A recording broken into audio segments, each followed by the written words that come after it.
Hello friends, welcome back. तो previous video में हमने देखा था acidic nature in hydrogen atom, ठीक है। तो आज का हमारा टॉपिक है एसिडिक नेचर इन कंपाउंड्स। जैसे कि आपको एग्जांपल के तौर पर बताती हूँ, H3COOH यानी कि एसिटिक एसिड और COOH, आपको ये कोई दो कंपाउंड दे रखा हुआ है, ठीक है। और इस कंपाउंड में आपको पूछा गया है pKa, pH या फिर Ka, ठीक है। इन सब में आपको बताना है कि इन सब की स्टेबिलिटी मतलब एसिडिक नेचर या फिर स्टेबिलिटी क्या होगी, ठीक है। तो जैसे कि तो ये सबसे पहले हम लोग इन तीनों के बारे में एक एक करके देखेंगे कि ये pKa, pH और Ka क्या है, ये कहाँ से आ रहा है और ये इसके एसिडिक नेचर पे क्या इफेक्ट पड़ती है, ये कैसे रिलेटेड है एसिडिक नेचर से, ठीक है। तो पहले से चलते हैं, आज का हम लोग ये टॉपिक स्टार्ट करते हैं।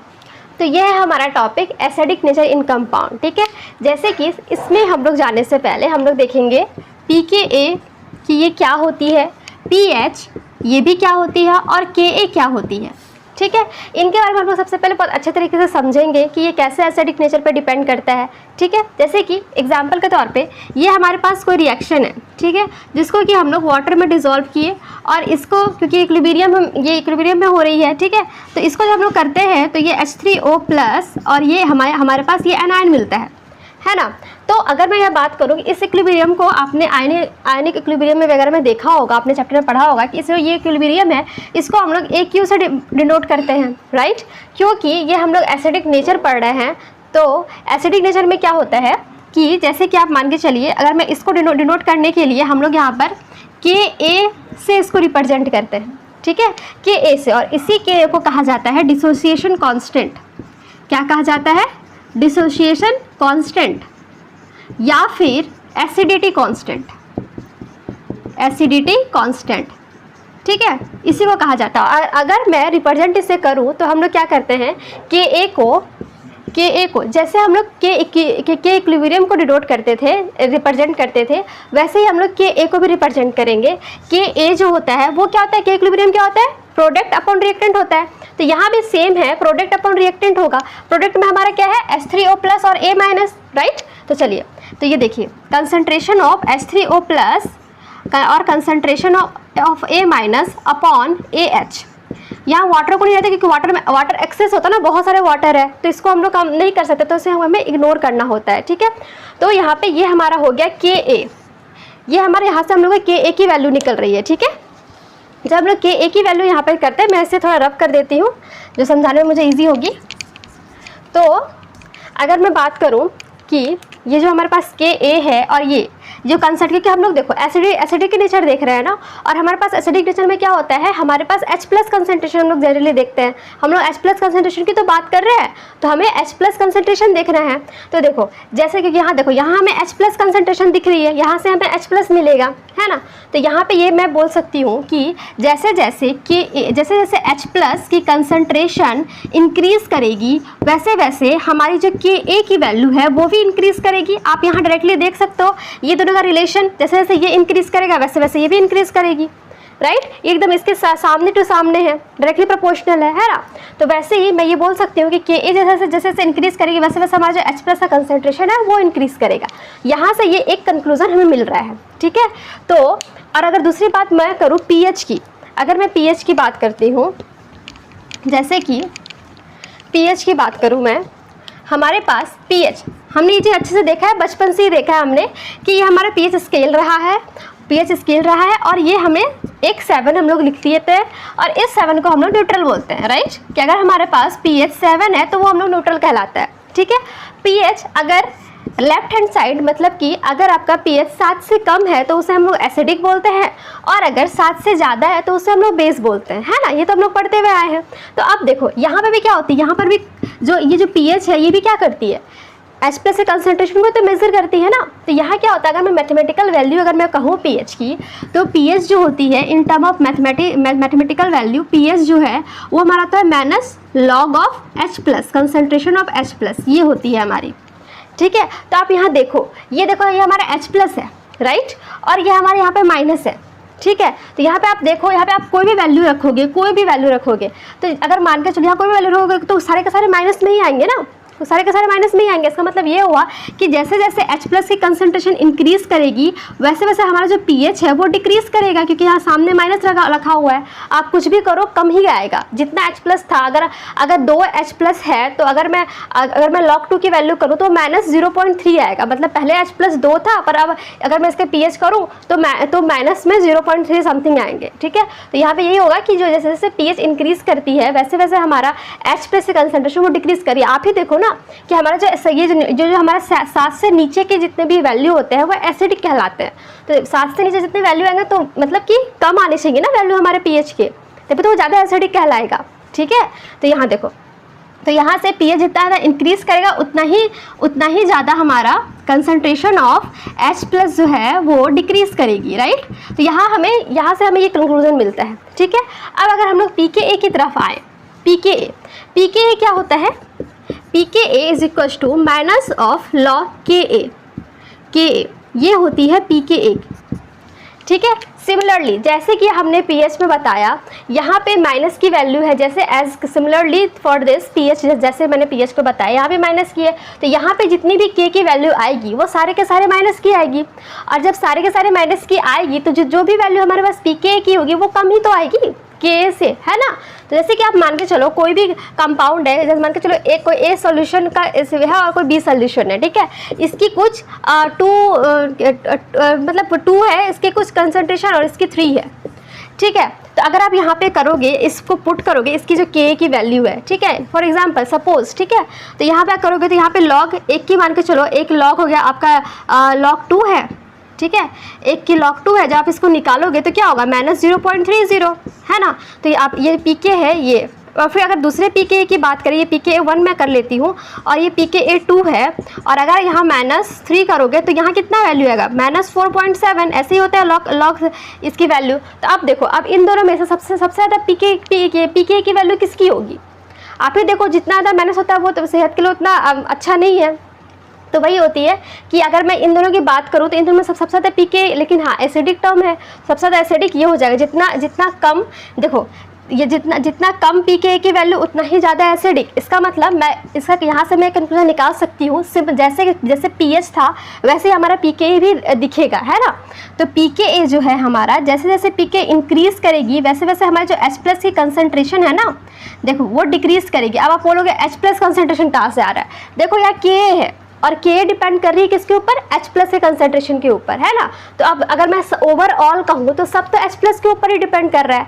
कोई H+ से ज़्यादा, कोई H+ के इन्वर्सली प्रोपोर्शनल है, कोई डायरेक्टली प्रोपोर्शनल है, यही तो हो रहा है ना। तो बस जैसे जैसे pKa हमारा इंक्रीज करेगी वैसे वैसे जो हमारा H+ की कंसंट्रेशन है वो डिक्रीज करेगी। ठीक है, तो यहाँ से मैं एक समरी आपको देती हूँ। तो यहाँ पे मैं ये बोल सकती हूँ, ये जो हमारा एसिडिक नेचर होता है, एसिडिक नेचर किसी भी कंपाउंड के, आपको किसी भी कंपाउंड का एसिडिक नेचर निकालना हो तो मैं यहाँ बोल सकता हूँ उसका pKa, pH कुछ भी निकालना हो तो एसिडिक नेचर या फिर H+ की कंसंट्रेशन, ठीक है, डायरेक्टली प्रोपोर्शनल होती है किसकी? Ka की, डिसोसिएशन कांस्टेंट या फिर एसिडिटी कांस्टेंट, और इन्वर्सली प्रोपोर्शनल होती है pKa की, और इन्वर्सली प्रोपोर्शनल होती है pH की। क्योंकि यह देख लो, हम लोगों ने डिस्कस कर रखा है कि जैसे जैसे H+ की कंसंट्रेशन बढ़ेगी वैसे वैसे Ka की बढ़ेगी, और जैसे जैसे pKa की बढ़ेगी वैसे वैसे H+ की कंसंट्रेशन घटेगी। ऐसे ही pH की भी जैसे जैसे बढ़ेगी वैसे वैसे हमारी जो H+ की कंसंट्रेशन है वो फिर घटेगी। ठीक है, समझ में आ गया यहाँ तक बात। और ये जो है ना, ये एसिडिक नेचर, ये वाले टर्म, ये आपको अच्छे से याद करके रखना है, क्योंकि ये जो है ना, ये हमारा क्वेश्चन का बहुत इंपॉर्टेंट हिस्सा है। अगर आप यहाँ हल्का सा ऊपर नीचे कर दोगे ना तो फिर क्वेश्चन सारे के सारे गलत हो जाएंगे, क्योंकि ये हर एक क्वेश्चन में हर बार आता ही आता है। तो आपको ये अच्छे से आपका क्लियर होना चाहिए कि आखिर pKa, pH, Ka ये सब है क्या। अब समझ में आ गया क्या है? चलो ठीक है, हम लोग कुछ बहुत सारे एग्जाम्पल करते हैं ताकि आपको और अच्छे से समझ में आ जाए। ठीक है, चलिए शुरू करते हैं। हाँ, एग्जाम्पल से पहले कुछ एक दो चीज़ें पहले वो देख लेते हैं, उसका और अच्छे से एग्जाम्पल करेंगे। ठीक है, जैसे कि मैं आपको एक एग्जाम्पल देती हूँ। कोई कंपाउंड है, ठीक है, कोई कंपाउंड है जिसको आके हमने वाटर में डिजोल्व वगैरह सब किया है। ठीक है, उसके बाद हमारे पास क्या बनेगा? कॉन्जुगेट बेस, है ना। जैसे हम लोगों ने हाइड्रोजन के बारे में देखा था, जनरली तो हम लोग सारे के सारे कॉन्जुगेट बेस के बारे में बात कर रहे हैं ना। तो जैसे जैसे अगर इसकी स्टेबिलिटी बढ़ती है, अगर इसकी स्टेबिलिटी बढ़ती है तो जाहिर सी बात है इस कंपाउंड की जो एसिडिक नेचर है इस कंपाउंड की जो एसिडिक नेचर है वो भी बढ़ेगी, राइट, है ना, क्योंकि हम लोग स्टेबिलिटी की बातें कर रहे हैं, ठीक है। तो इसकी एसिडिक नेचर है ये बढ़ेगी, जैसे जैसे स्टेबिलिटी कॉन्जुगेट बेस की जैसे जैसे स्टेबिलिटी इंक्रीज करेगी वैसे वैसे हमारी जो कंपाउंड की एसिडिक नेचर है वो इंक्रीज करेगी। अब इसकी स्टेबिलिटी कैसे कैसे इंक्रीज करेगी, तो ये ध्यान से देखना, ठीक है। चलो, इसकी जो स्टेबिलिटी है डिपेंड करती है काफ़ी चीज़ों, जैसे हाइड्रोजन की स्टेबिलिटी का हम लोगों ने देखा था ना, काफ़ी चीज़ों पे डिपेंड करती है, वैसे वैसे यहाँ भी काफ़ी चीज़ों पे डिपेंड करती है। जैसे कि हम लोगों ने पढ़ा है इलेक्ट्रॉन विड्रॉइंग ग्रुप और एक होता है इलेक्ट्रॉन रिलीजिंग ग्रुप। तो याद रखना, जब भी आपसे एसिडिक नेचर पूछा गया है तो एसिडिक नेचर जो होती है या फिर कॉन्जुगेट बेस की जो स्टेबिलिटी होती है वो डायरेक्टली प्रोपोर्शनल होती है इलेक्ट्रॉन विड्रॉइंग ग्रुप को, ठीक है, और इन्वर्सली प्रोपोर्शनल होती है इलेक्ट्रॉन रिलीजिंग ग्रुप। अगर उस ग्रुप के साथ इलेक्ट्रॉन रिलीजिंग ग्रुप जुड़ा हुआ है तो वो उसके एसिडिक नेचर जो है वो कम होगी।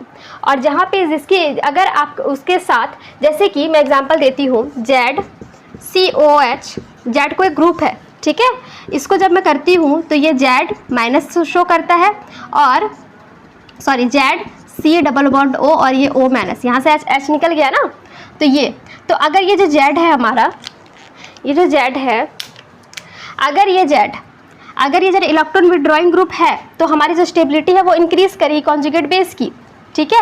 और अगर ये जेड इलेक्ट्रॉन रिलीजिंग ग्रुप है तो हमारी जो स्टेबिलिटी है वो डिक्रीज करेगी, जिसकी वजह से जो हमारा एसिडिक नेचर है वो डिक्रीज करेगा। समझ में आ रही है बात? तो ये बात अच्छे से ध्यान में रखना, ठीक है। आप ये देखो कि ये इलेक्ट्रॉन विड्रॉइंग और किस किस चीज़ों पर डिपेंड करता है हमारा एसिडिक नेचर।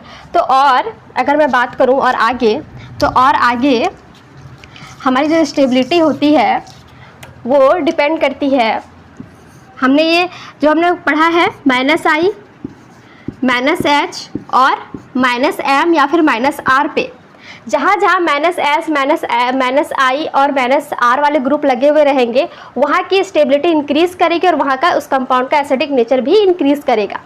समझ में आ रही है बात? फिर दूसरी ओर अगर +I, +H और +R जैसे ग्रुप लगे हुए हैं तो वो सारे क्या होंगे, वो सारे स्टेबिलिटी को डिक्रीज करेंगे, क्योंकि आप देखो जाहिर सी बात है, आप हमें जो है ना H+ को बाहर निकालना है, ठीक है। H+ तभी बाहर निकलेगा जब कोई भी ग्रुप जिसका जुड़ा हुआ है उसकी बॉन्ड की जो बॉन्ड स्ट्रेंथ है वो वीक हो, तभी वो आराम से उस वाले जो जिसके साथ वो ग्रुप लगा हुआ है वो उस अपने H+ को जाने के लिए देगा। तो अब जाना है उसको, और वो जो जब जाएगा तो कैसे जाएगा, जो ग्रुप अगर लगा हुआ है, मैं एग्जाम्पल दे रही हूँ आपको कि जैसे ये यहाँ पे CF3 लगा हुआ है, ठीक है, CF3 के साथ ये COH है और यहाँ पे एक CH3 ग्रुप है और ये COH है। अब हमें पूछा गया है कि इसके एसिडिक नेचर निकालना है, ठीक है, इन दोनों में से सबसे ज़्यादा एसिडिक नेचर किसकी होगी। तो आप ये देखो, ये दोनों में कॉमन है ना, ये दोनों में कॉमन है। अब आपको देखना है, ये हमारा Z ग्रुप हो गया, ये जो है ये हमारा Z ग्रुप हो गया, है ना, ये हमारा Z ग्रुप हो गया, क्योंकि ये दोनों तो कॉमन है सेम में, तो हमें तो इसकी ये एसिडिक नेचर जानना है COH की, ठीक है। तो आप देखो जो जितना ये जो हमारा CF3 है ये हमारा इलेक्ट्रॉन विड्रॉइंग ग्रुप है, तो और हमने इस तरह का जो ग्रुप है वो हमने प्रीवियस वीडियो में हमने डिस्कस किया है, बहुत अच्छे तरीके से हमने इसका एग्जांपल देखा है। और ये जो हमारा ये CH3 ग्रुप है ये हमारा इलेक्ट्रॉन रिलीजिंग ग्रुप है। तो यहाँ क्या है, हमें इस H को निकालना है। तो ये H जो है ये हमारा कंपाउंड कुछ इस तरह से है ना, C डबल बॉन्ड O और ये O और ये H। तो ये H तभी जाएगा ना जब यहाँ पे जो इसकी इधरों की जो बॉन्ड स्ट्रेंथ है वो वीक हो, तभी तो जाएगा ना। और ये हमारा जो हमारा CF3 है ये क्या करता है, ये बॉन्ड के इलेक्ट्रॉन को खींचता है ना with the help of inductive effect, electron withdrawing group है, ठीक है। ये सामने हम ये सारे की सारी चीज़ें हमने डिस्कस कर रखा है। तो ये जो है ये सारे के सारे ये क्या कर रहा है, ये इसके इलेक्ट्रॉन को खींच रहा है। जब ये इलेक्ट्रॉन को खींचेगा तो ऑफकोर्स ये जो वीक इन दोनों के बीच में जो बॉन्ड है वो वीक हो जाएगा, जिसकी वजह से जो हमारा जो H है वो H+ के टर्म में आराम से निकल जाएगा। और ये तो हमें देखना है जितना ज़्यादा कंसंट्रेशन जो भी हमें जिस रिस्पेक्ट में हमें पूछा गया है, जितना ज़्यादा हमारा जो H+ है वो निकलेगा वो उतना ही एसिडिक शो करेगा नेचर में, यही तो हमें देखना ही है ना। तो अब यहाँ दूसरी ओर देखो, ये जो CF3 है हमारा CH3 जो है हमारा ये इलेक्ट्रॉन रिलीजिंग ग्रुप है। तो अब देखो ये देखो ये हमारा OH है, ठीक है, और ये क्या कर रहा है, ये इलेक्ट्रॉन को देने का काम कर रहा है, ये इलेक्ट्रॉन को देने का काम कर रहा है। अब बताओ ये क्या, ये ऑक्सीजन और देखो एक तो यहाँ पे था कि यहाँ के इलेक्ट्रॉन को ये खींच रहा था, तो यहाँ पे जो इलेक्ट्रॉन थे ये इसके और अट्रैक्ट हो रहे थे। यहाँ पे क्या ये इलेक्ट्रॉन को दे रहा है, तो बताओ इन दोनों की बॉन्ड तो और स्ट्रांग हो जाएगी ना। ऑक्सीजन कभी नहीं चाहे कि हाइड्रोजन मेरे से दूर जाए, वो चाहेगा ही नहीं। तो बस इसकी वजह से क्या होगा, ये H+ के रूप में नहीं जा पाएगा, बिल्कुल इससे मतलब कि निकल नहीं पाएगा H+ के रूप में। तो इसी वजह से जो इसकी एसिडिक नेचर है वो कम हो जाएगी एज़ कम्पेयर टू ये फर्स्ट वाले से। अगर मैं इसे फर्स्ट करती हूँ, इसे सेकेंड करती हूँ, तो इसकी जो है एसिडिक नेचर वो कम होगी एज़ कम्पेयर टू CF3। समझ में आ गई बात। ऐसे ही हम लोग क्वेश्चन सॉल्व करेंगे। अभी बहुत सारे क्वेश्चन करते हैं और क्लियर हो जाएगी एग्जाम्पल्स से, ठीक है। चलिए, जैसा कि आप सब देख रहे हैं यहाँ पे 2 एग्जाम्पल है जिसमें कि आपको डिक्रीजिंग ऑर्डर में बताना है इसकी एसिडिक नेचर की। इन सब में से सबसे ज़्यादा एसिडिक नेचर किसकी होगी, ठीक है। चलिए शुरू करते हैं। जैसे कि पहला एग्जाम्पल है मेरे सामने, ये वाले, ठीक है, ये वाले। ओके, हमें एसिडिक नेचर निकालनी है, तो एसिडिक नेचर किसकी निकालनी होगी, इसी को। तो इसी के पास तो H है ना, H इसके पास है, तो COH सबके H को निकाल दो, कॉन्जुगेट बेस बन गया। अब देखो कॉन्जुगेट बेस की स्टेबिलिटी किसके साथ होती है, इलेक्ट्रॉन विड्रॉइंग ग्रुप रहेंगे तो इंक्रीज करेगी, ठीक है। अगर -I या -H या -R के ग्रुप लगे हुए हैं तो वो उसके, अगर ये सारे ग्रुप लगे हुए हैं तो उसके वजह से भी हमारी जो स्टेबिलिटी है कॉन्जुगेट बेस की वो इंक्रीज करेगी। तो हमें यहाँ पे देखना है कि हमारे पास क्या है, क्या यहाँ पे कोई इलेक्ट्रॉन विड्रॉइंग ग्रुप है क्या, या फिर यहाँ पे कोई रेजोनेंस लग रही है, या फिर कुछ एरोमेटिसिटी का कैरेक्टर कुछ भी है ऐसा। तो आप ये देखो, ये हमारे पास जो Cl है, ठीक है। यहाँ पे दिख रहा है कि इलेक्ट्रॉन विड्रॉइंग ग्रुप है Cl, है ना, इलेक्ट्रॉन विड्रॉइंग ग्रुप है। पर यहाँ सारे के एग्जाम्पल में Cl ही लगे हुए हैं, Cl ही है। जब Cl लगे हुए हैं तब तो इलेक्ट्रॉन विड्रॉइंग का कोई काम नहीं है। तो अब हमें देखना है कि ये Cl और क्या काम करता है, और हम जानते हैं कि जो Cl है वो हमारा काम करता है इंडक्टिव इफेक्ट का। यहाँ पे और कोई इफेक्ट लग ही नहीं सकता है ना। तो जिसकी वजह से जो हमारा Cl है, ये जो Cl है, ये सारे Cl क्या करेंगे, ये इंडक्टिव इफेक्ट के यहाँ पे इफेक्ट लगाएंगे, ठीक है, इंडक्टिव इफेक्ट लगाएंगे यहाँ पे। तो इसके वजह से क्या होगा, और देखो इंडक्टिव इफेक्ट में हमने देखा है DNP का कॉन्सेप्ट, सबसे ज़्यादा डिस्टेंस, फिर नंबर, फिर पावर, है ना। सबसे ज़्यादा हम लोग इसी को देखे हैं इंडक्टिव इफेक्ट में, इसी को देखते हैं। तो पहले देखो ये क्या है, Cl, इसमें एक Cl है, इसमें 2 Cl है, इसमें 3 Cl है। पोजीशन देखो कि ये COH से कितनी दूरी पर है, जैसे हमने प्रीवियस वीडियो में डिस्कस किया है। ये देखो, ये हमारा 1 है, ये हमारा 1 है, ये मतलब कि कार्बन की जो ये है वो फर्स्ट कार्बन के ऊपर ही सारे के सारे Cl लगे हुए हैं, है ना। तो अब देखो डिस्टेंस का कोई मतलब नहीं, क्योंकि डिस्टेंस सबका सेम है इस वाले से। नंबर देखो, अब देखो क्योंकि पहले डिस्टेंस देखना है, फिर नंबर देखना है, फिर पावर का देखना है। तो यहाँ तो हम लोग डिस्टेंस तो तीनों में डिस्टेंस सेम है, कोई मतलब नहीं है देख करके। अब नंबर देखना है, यहाँ देखो, यहाँ 1 है, यहाँ 2 है, यहाँ 3 है। तो जिसका जितना नंबर वो तो उसकी प्रायोरिटी उतना ज़्यादा, वो उतना एसिडिक, है ना। तो चलो, तो यहाँ से अब दिख गया कि यहाँ 3 है, यहाँ 2 है, यहाँ 1 है। इसका मतलब जो 3 वाला है वो ज़्यादा स्टेबिलिटी शो करेगा कॉन्जुगेट बेस में, है ना। तो बस, तो हमारी जो हो जाएगी वो हमारी हो जाएगी जो एसिडिक नेचर हो जाएगी वो सबसे ज़्यादा C में होगी, फिर B में होगी, फिर A में होगी। ये हमारा हो जाएगा एसिडिक नेचर, ठीक है। डिक्रीजिंग वाला ये हमारी ऑर्डर हो जाएगी एसिडिक नेचर की। समझ में आ रही है बात। फिर भी अगर आपको नहीं समझ में आ रहा है तो मैं ये जो +I -I क्या है इन सब का लिंक दे दूँगी डिस्क्रिप्शन में। और फिर भी कोई भी क्वेश्चन या डाउट हो तो आप मुझे ईमेल कर सकते हो, और या फिर आप मुझे कमेंट सेक्शन में कमेंट करके बता सकते हो, ठीक है। चलिए आगे बढ़ते हैं। हम लोग दूसरा एग्जाम्पल देखते हैं। ये दूसरे एग्जाम्पल में है, यहाँ पे क्या है, यहाँ पे वही सेम है, ठीक है। तो यहाँ पे हमें क्या करना है, ये आयोडीन है, यहाँ Br है और यहाँ Cl है, ठीक है, यहाँ पे Cl है। तो अब हमें ये देखना है कि क्या इसकी डिस्टेंस सेम है। तो हाँ जी हाँ, डिस्टेंस तो सेम है। अगर आप मैं बात करूँ क्या नंबर भी सेम है, क्योंकि यहाँ पे देखो, यहाँ पे जो है हमारी ये सब दिख रहा है, क्योंकि ये सब इंडक्टिव इफेक्ट ही लगा सकता है। तो यहाँ पे अब हमारे पास क्या है, पावर। अब हमें पावर देखना है यहाँ पे। तो देखो पावर क्या है कि हमारे पास जो होती है फ्लोरीन सबसे ज़्यादा पावरफुल होती है ना पीरियोडिक टेबल में, ग्रुप इलेक्ट्रोनेगेटिविटी, है ना। तो चलो फ्लोरीन, फिर क्लोरीन, फिर ब्रोमीन, फिर आयोडीन। तो अब देख लो, अब यहाँ से डायरेक्टली पता चल रहा है कौन ज़्यादा पावरफुल है, जिसके पास जितनी ज़्यादा इलेक्ट्रोनेगेटिविटी वो ज़्यादा पावरफुल। ओके, तो यहाँ देखो ये हमारा सबसे ज़्यादा Cl सबसे ज़्यादा पावरफुल हो गया ना इन तीनों में से। तो हमारा जो सीक्वेंस हो जाएगा, ऑर्डर ऑफ स्टेबिलिटी जो हो जाएगा, ऑर्डर ऑफ एसिडिक नेचर जो हो जाएगी वो हमारी हो जाएगी। अगर ये A B C है तो सबसे ज़्यादा इसमें भी सबसे ज़्यादा C हो जाएगी, फिर B हो जाएगी, फिर A हो जाएगी, ठीक है। तो ये हमारा ऑर्डर ऑफ स्टेबिलिटी हो जाएगा इस कंडीशन में। ओके, आगे बढ़ते हैं और कुछ एग्जाम्पल देखते हैं। चलिए, तो ये है हमारे पास दूसरा टाइप का एग्जाम्पल, ठीक है। तो यहाँ देखो, हमारा जो पहला एग्जाम्पल है ना, अगर मैं इसे A बोलती हूँ, B बोलती हूँ और C बोलती हूँ, तो इसमें पूछा जा रहा है कि सबसे ज़्यादा एसिडिक नेचर किसकी होगी, ठीक है। तो इसकी जो एसिडिक नेचर होगी वो होगी पहले इसकी, फिर इसकी, फिर इसकी। क्यों? क्योंकि देखो जो हमारा जो है ना प्रोटोनेटेड जो रहते हैं ना एसिड्स, ठीक है, वो ईजिली जो है ना वो H+ को डोनेट कर देते हैं ताकि वो न्यूट्रल फेज में आ सके। हर किसी को न्यूट्रल होना है, ठीक है, और हमें H+ को डोनेट करवाना है तो ये आराम से ईजी वे से जो है ना वो H+ को डोनेट कर देगा। इस केस में तो कभी नहीं हो सकता है। O के ऊपर नेगेटिव चार्ज और ये H है तो ये H को जाने के लिए देगा ही नहीं ना, है ना। और ये जो है ये हमारा H+ ऐसे न्यूट्रल होने की जल्दी है और इसीलिए आराम से ये H+ को डिसोसिएट कर देगा। ये तो अट्रैक्ट करेगा ना H+ को, ये इसके ऊपर नेगेटिव चार्ज है, ठीक है। इसीलिए जो हमारा वाला होता है ना प्रोटोनेटेड जो हाइड्रोनियम आयन या फिर प्रोटोनेटेड H+ जो होते हैं, कहीं भी अगर आपके पास इस तरह से कुछ लिखा हुआ है CH3 COOH के ऊपर पॉजिटिव चार्ज और CH3 COOH, तो इन दोनों में अगर आपसे पूछा जा रहा है कि इन दोनों में सबसे ज़्यादा एसिडिक नेचर किसकी होगी, तो हमेशा याद रखना इसकी सबसे ज़्यादा होगी, क्योंकि ये प्रोटोनेटेड है और ये H+ ईजिली वे से जो है वो अपने H+ देने को रेडी होगा, क्योंकि एक तो ये डोनेटिंग वाले ग्रुप में H+ है, इसके ऊपर न्यूट्रल करना चाहेगा ये अपने वाले इसको स्ट्रक्चर को, ठीक है।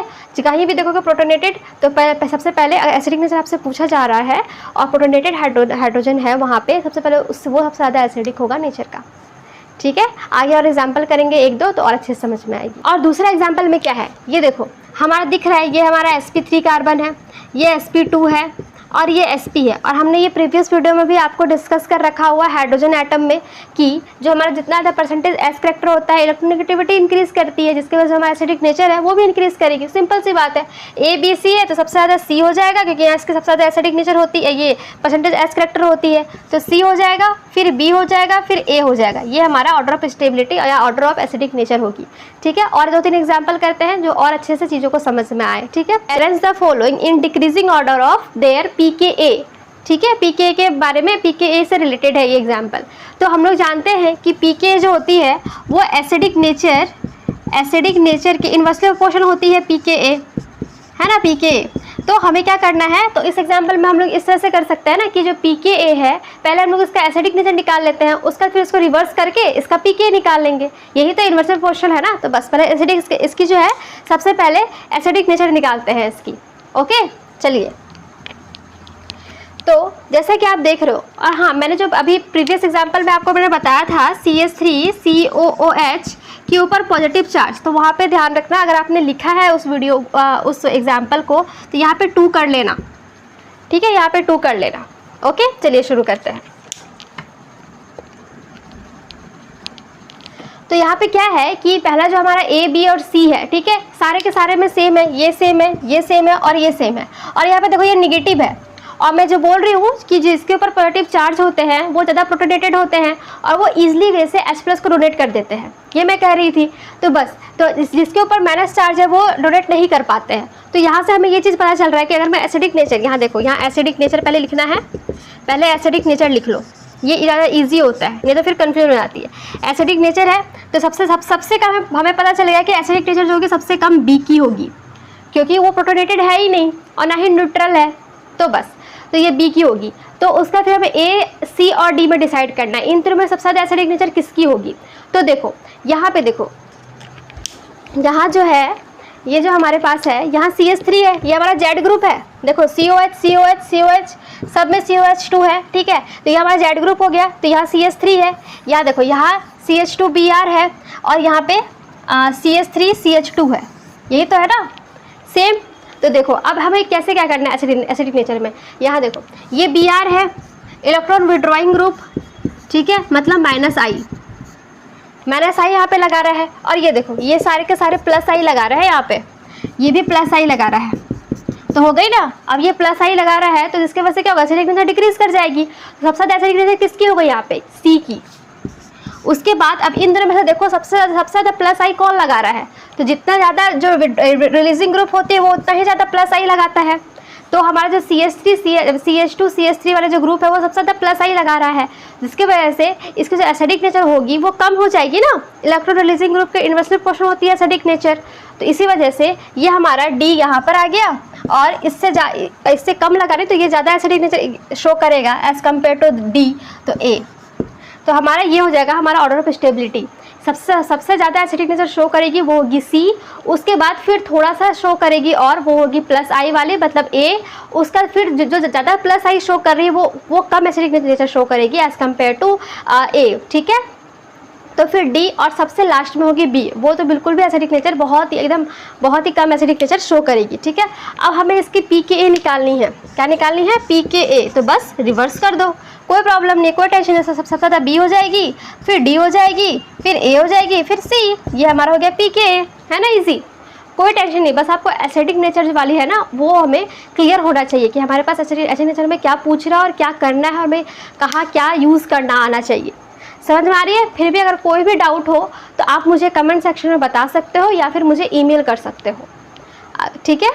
कोई भी अगर आपके पास कोई क्वेश्चंस भी है, एक्स्ट्रा क्वेश्चन, तो आप वो भी मुझे ईमेल वगैरह कर सकते हो। तो आज का वीडियो मैं यहीं पे स्टॉप करती हूँ।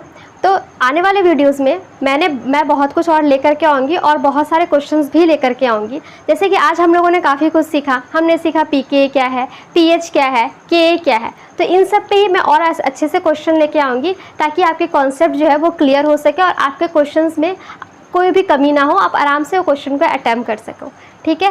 जहाँ तक मैं अगर बात करूँ इस वीडियो में, तो आज हमने पढ़ा एसिडिक नेचर। बस आपको इतना याद रखना है कि जो एसिडिक नेचर होती है वो डायरेक्टली प्रोपोर्शन होती है Ka की, मतलब डिसोसिएशन कांस्टेंट की, और इन्वर्सली प्रोपोर्शन होती है pH और pKa की, ठीक है। बस इतना आप याद रखना इस चीज़ों को और फिर क्वेश्चन को अटैम्प्ट करने की कोशिश करना।